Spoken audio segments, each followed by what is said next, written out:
tapping into our talents. We are newfound rappers. Right. Right. Old school rappers, new school. Yes, yes. Hey, everyone. Thank you for Hey. tuning in. Look, can you believe it, Coach CeCe? No, I can't. When this first was just a thought, when this was just an idea, to now we set the example of something that we were perhaps worried or concerned or afraid of or didn't know how it was going to turn out. We said, you know what? We're going to do this thing. Yeah, And we're see what doing the it. end will be. And we're getting close to the end because we have made it through up to what? Can I count? How many hours? Oh, man. No. Well, a little bit shy of almost 20 hours. A little bit shy of 20. Wow. Right. Wow, this has been so much fun, and it's been an amazing ride. I was sitting here, just for the few minutes of having some rest, right, on our break. And I was just sitting here and really, Coach CeCe, I was like, this is incredible. Like, this is incredible. Wow. Like, we did this thing. Right. Come on Right, here, we did girl. that. Man. Celebrate. I'm about to shout, do somersaults, about to flip. Who wants Maybe I could do my cartwheel sooner than later. Yes, I tell you, this has been incredible. And see, this is all possible because of you all. We couldn't have done this without you. Right. And we just want to say thank you from the bottom of our hearts to have trusted us, to have entrusted us with your care, with your stories, with your concerns, with whatever you've been going through and dealing with. Like, you decided to listen to us. And that in and of itself is such an honor and a privilege to be chosen by you and to allow us to really be a part of your journey. So thank you. Give yourselves a round of applause, everyone. Right.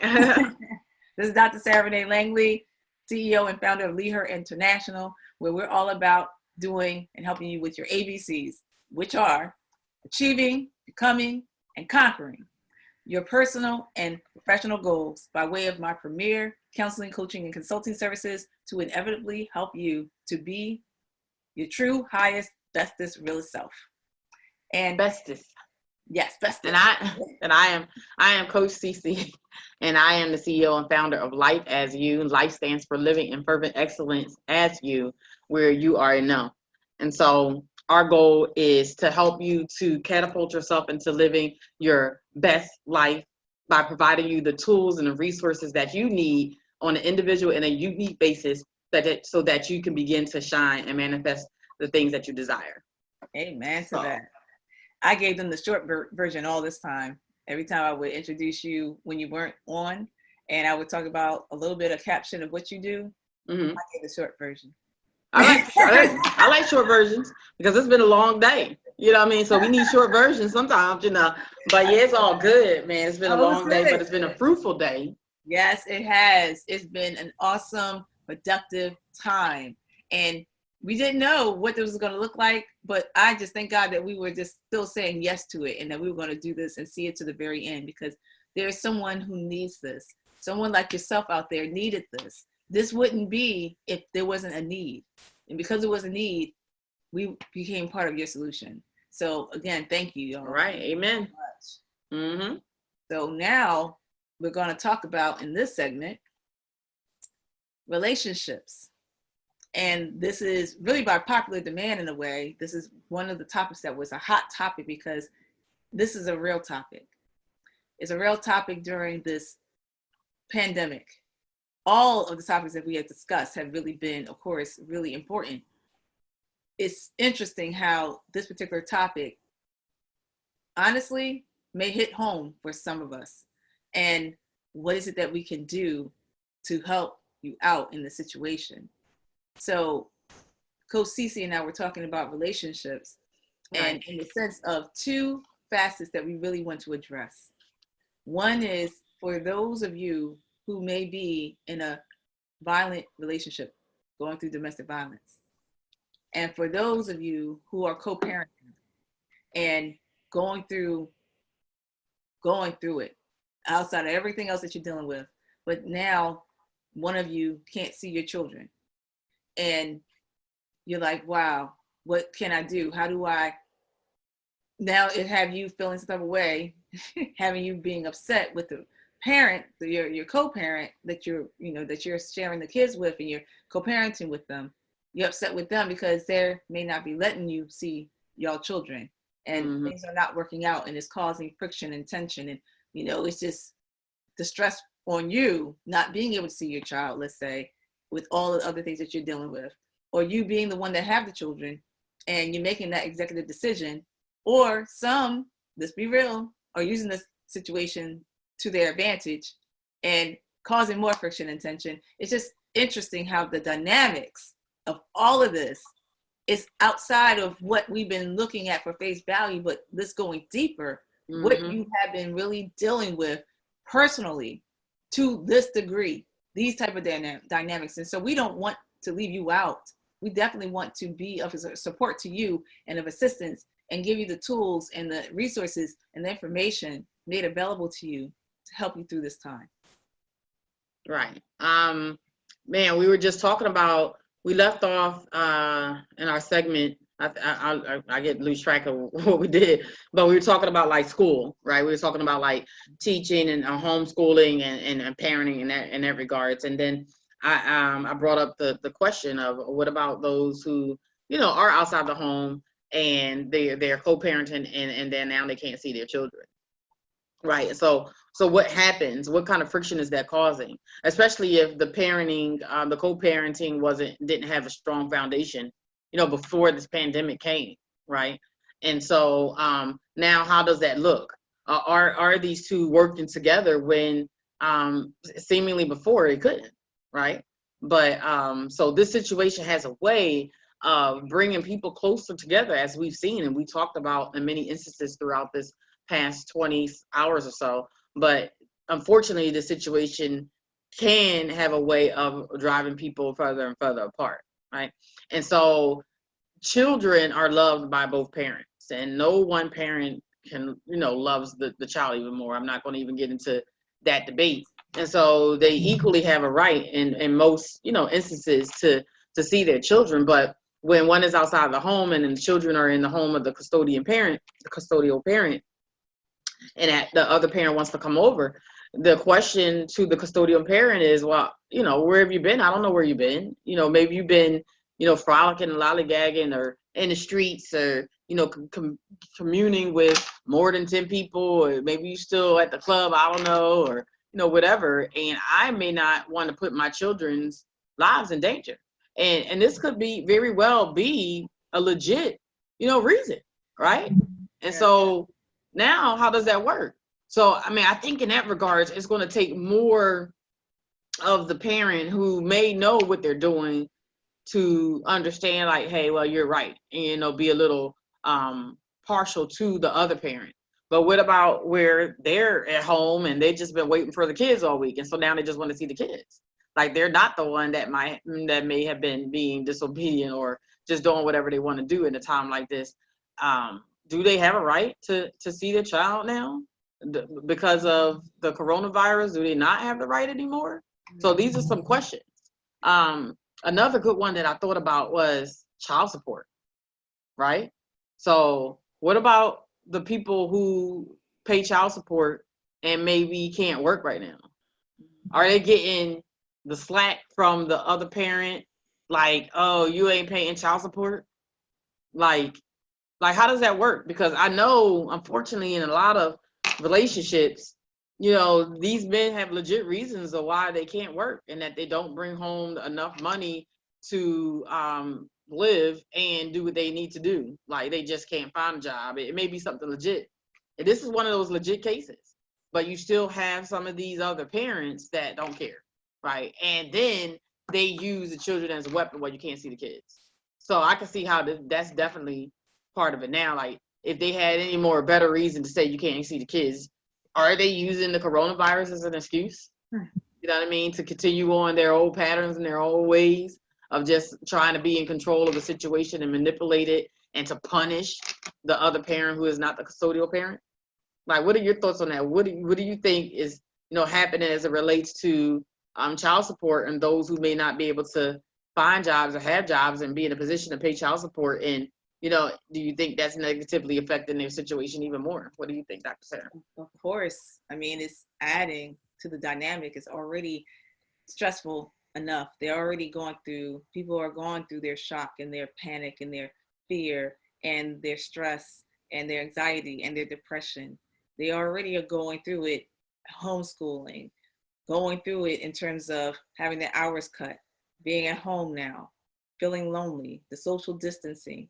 It's like, knowing someone that have the virus, knowing someone that passed away because of the virus, all these dynamics and more, the government, what's real news, what's fake news, all this stuff. And then yet another dynamic such as, wow, I can't see my kids. Wow, she's keeping the kids away from me. Wow, she's using that as an excuse and she wants child support and she know that my hours have been cut. It's like, it's just too much that anyone could take. I actually have a friend that I was talking to the other day in that exact situation. And his children are in another state. They had a bitter divorce, and it was already interesting in terms of the child support situation. He was already giving, but so much money with what he was able to do, which was a lot for him to offer. Like nothing, there's no amount of money in terms of making sure that your children are fine.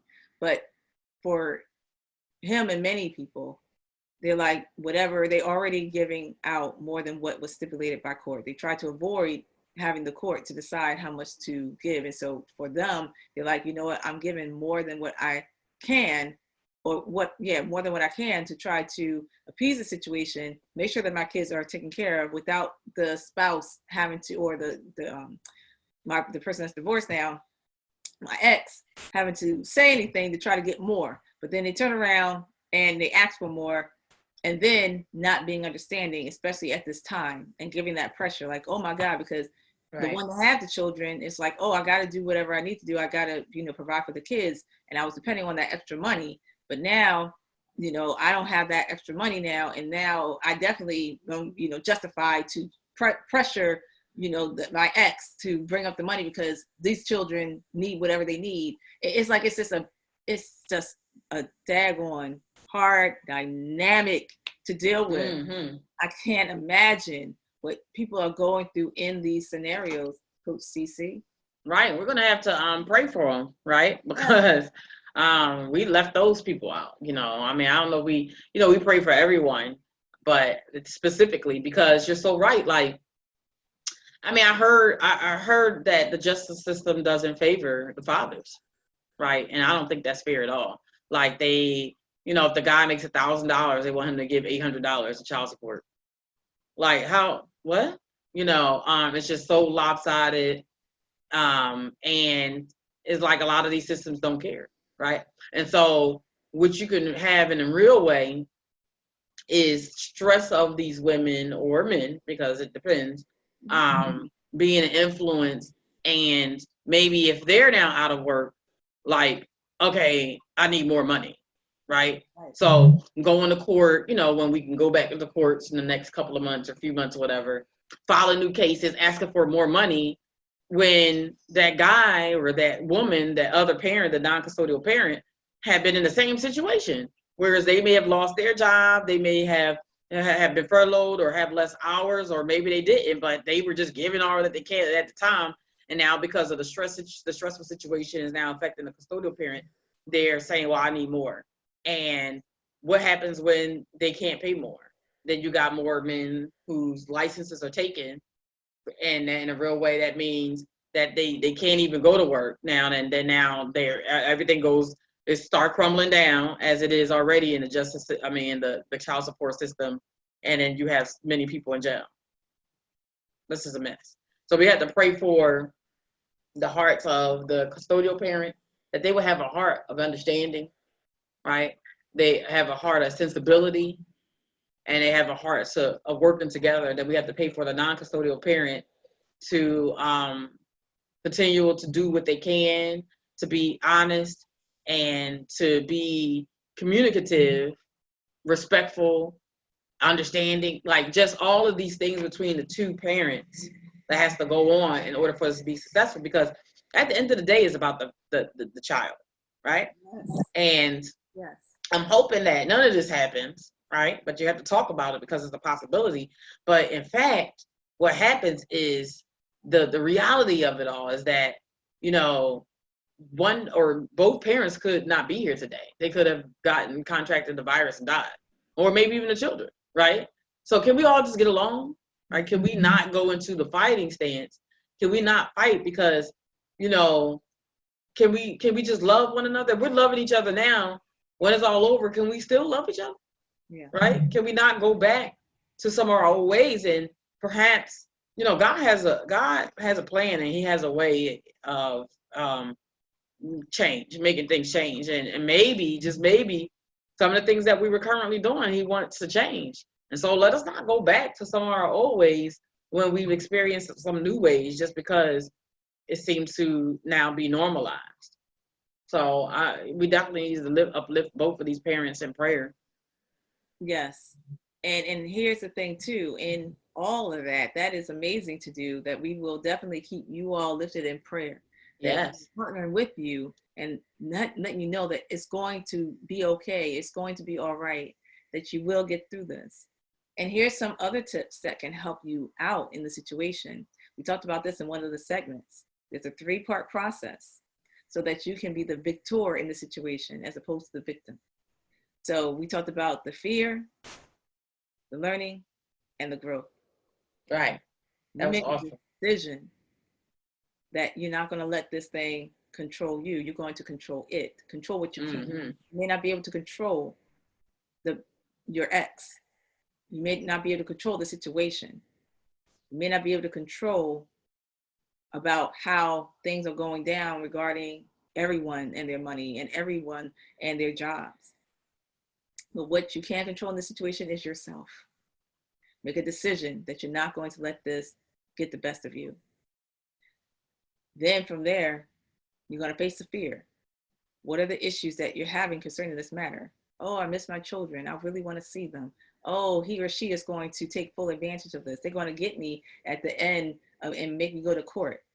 Face your fears. Write those, I was calling them objections, but write down those issues that you have a fear of, that you're concerned that may happen.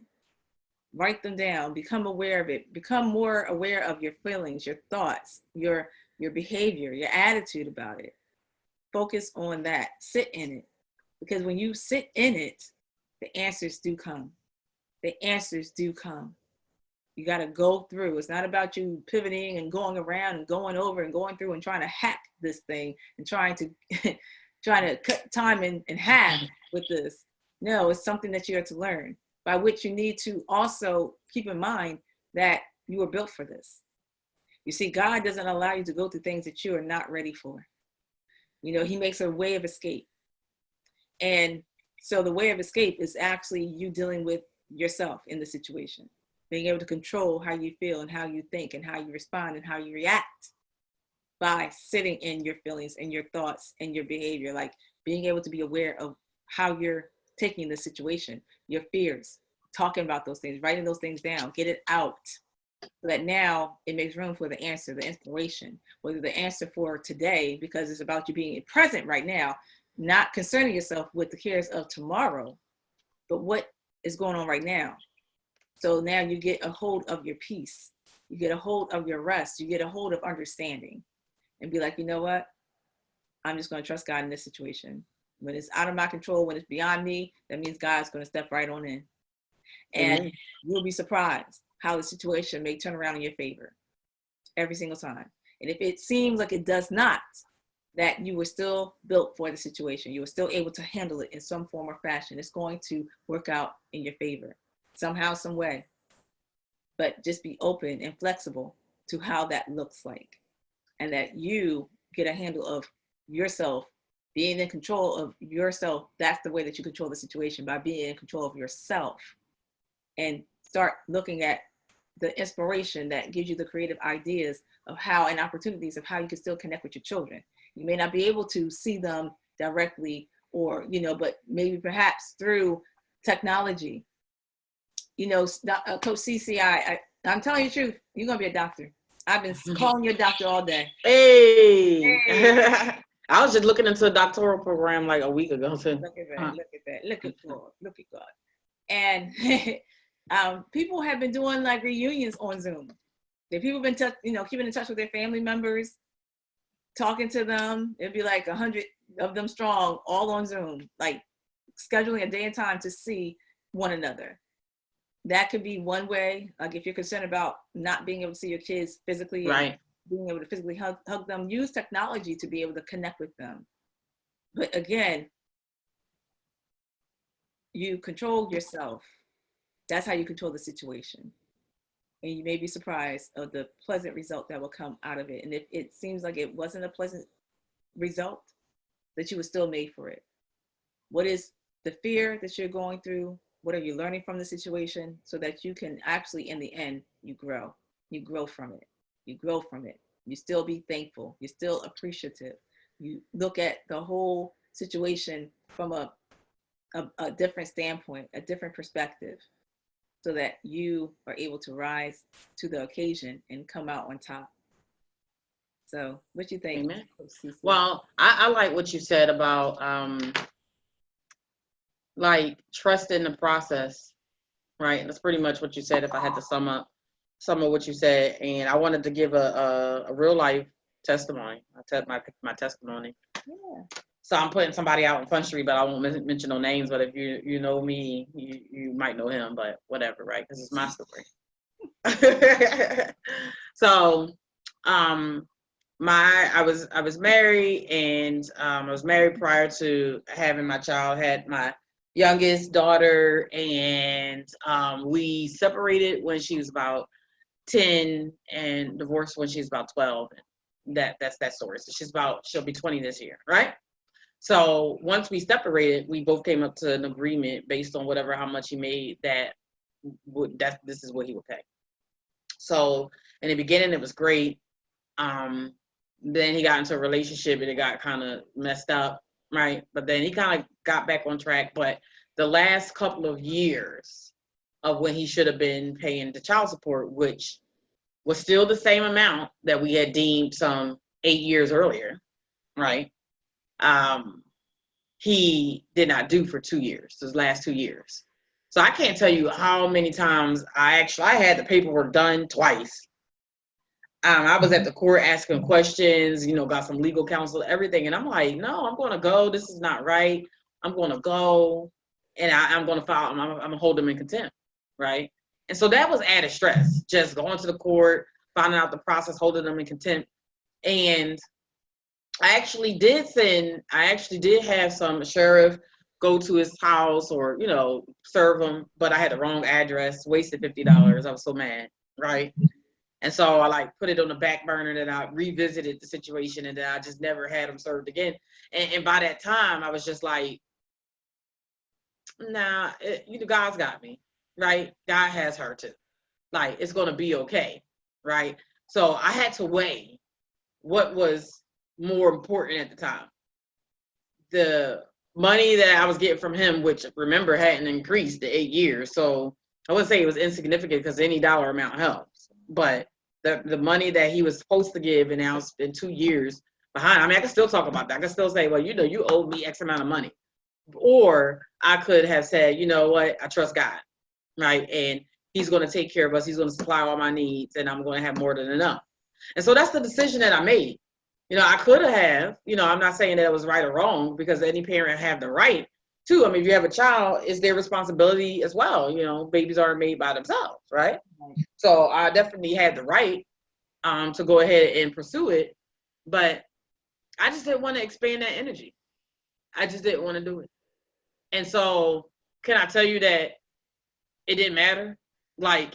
Whatever monies that he was behind in those 2 years, I don't think would have made a significant impact in my life right now. It would have been going. It would have been spent on whatever it would have spent on back then, and I wouldn't be concerned about it, right? And so sometimes you have to do that. Sometimes you have to weigh the pros and the cons, because I was always thinking he knows what he's doing, and he's going to have to reap what he sows, or he's going to have to go before God. He's going to have to answer that question. He's going to have to answer to our daughter. right? It's all on him.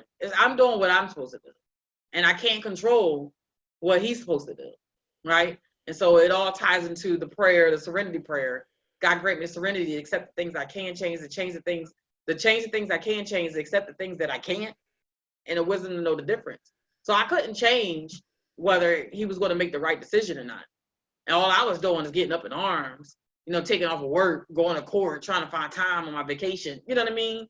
Trying to get them served with papers on something that I knew that God will provide. And did God provide? He provided like tenfold for us, tenfold for her. And nothing, she lacked nothing. She still doesn't. Right. And so I had to make those decisions. So as you all, venture into this new season and think about those things, you want to weigh it as well. You want to weigh exactly how much does all of this mean, especially in this pandemic and even coming out of it. Like, is it worth it? Money will come and go, right? The money that you would have gotten you ain't gonna even remember next year, right? And so yes, it helps now, and so you have a right as parents to get what your child deserves, or your child has a right, because at the end of that particular journey, the only reason I was willing to go is because she deserved to see the fight, and she did. So that was done. She saw me actively pursuing, for her, fighting for her, because I had to be her advocate.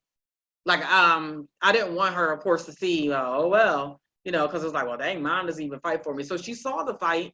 She saw me talk, I tried to not include her in those things, but by this time she was like 16, 17 or whatever, even 18, because she's still in school. But she knows who I am. She knows what I was doing for her, and she know that, I would fight for her. And so I didn't have to worry about that. So it just became a matter of, is this worth it? Do I have the energy to expand here, or can I start my business? Can I take the energy and expand it over here? Can I, take my energy and try to get a promotion at work? Can I take my energy and try to be the best that I can? And so that's the decision that I made. And perhaps you have to ask yourself these same questions as well, not to live in fear, oh, my children are not going to have anything to eat or anything like that, because people will show up. God will put people in your life to provide. Yes. Right? When one thing is lacking, if you ask, it will be given. He knows your need. If you say, God, Lord, I just need to feed my children, and I need, Jimmy to go ahead and do what he has to do. I mean, you could just leave it right there. I need to feed my children, right? And so either God will speak to Jimmy, and Jimmy will do what he has to do, or God gonna speak to somebody else to help answer your prayer. That's it. So you have to have faith and trust in that, and then make a decision, as we've been talking about, over the past 20 hours or so, making decisions on what's best for you at that time and what's best for your children as well. Is the added stress worth it during this pandemic, in the aftermath of the pandemic? These are some questions that you have to ask yourself. I also wanted to ask you a question, Dr. Cherrea. So it was like a question or a debate on, like, some radio show or whatever. And so, about these stimulus checks, or I don't know what you call them, right? This $800 or $1,200. I don't even know how much it is. I haven't been paying attention, and so many people that's like, oh man, when they say they coming, I don't know. I have no, if it come in the mail, it come. If it don't, it don't. And if it comes, I'm gonna be so excited about it, but I'm not following it, right? So the question was, for those who, I don't know if it was owe back child support or pay child support or something, like, should this money be taken away from those people who pay child support, or maybe who may be behind? I think it may have been a behind situation, and now given to the custodial parent. So do they deserve, as being part of the pandemic, the same treatment as everyone else being imparted this possible, because it's possible, because I don't know anybody who got it yet, but this possible, stimulus package or whatever? Do they deserve it if they are behind in child support? What are your thoughts? Well, it all depends, but for the most part, based on where everything is right now, keeping all things equal, at this point, no. It wouldn't be fair. And while that's understandable, that may be an unpopular answer, everybody is going through it. Everybody's going through it. And everybody pretty much are in a position where they need it. And it would be better to let the person just get the check, right? Let the person who is behind on the child support, let them get it. Let y'all work it out, as opposed to first of all, it's not even that much like that. It's great that something is being given, but that's not even that. What is $1,200? Now, there is a certain amount that you can get when you're having children. You know, I think you can get up to $3,600 total for the family or something like that, between $2,400 and $3,600. But what is that, you know, compared to living? So it'll be possibly better, or probably better, for everyone to just get their money. And as a matter of fact, they have it set up in such a way where initially how they were rolling this out, Coach CeCe and everybody, it was even if you're behind on your taxes, like they weren't going to tax it. You know, they weren't going to take or garnish the money and, you know, and leave you with whatever. It's like everyone's getting the amount that they're getting. And I think that perhaps this should be treated the same way at this time. But what is going on, if all things were being equal, you know, it would be a different story otherwise. But in this situation at this time right now, it probably would be better for everyone to get their own checks as opposed to it going towards child support at this point. Just my I agree. I definitely agree. Like, man, and if they, you know, if they have a heart to give from that to the children, then let it be, right? And what a tremendous blessing that is. Like, even in the midst of their need, they're still willing to give, right? But I don't think that it should be forfeited or taken from them, because now you got to go and get a whole new system in there. You're going to get the child support courts in there, and like, okay, who's all was this? Now they got to work with the government for the packages. Now you got extra people in a situation that don't need to be complicating things, especially at a time like this. right. Nobody got time for that. Right, you know, like, man, $800, $1,200, or whatever it is. I think 800 is what we got back in 2009, but it wasn't a pandemic. I don't know what it was, you know, so we might have been more excited about that. Right. But okay, $1,200, like, you know, I'm thinking about, okay, that's rent. That's 1 month, you know, that's how I'm thinking. It's nothing, that's great. You know, maybe somebody else is thinking that as well.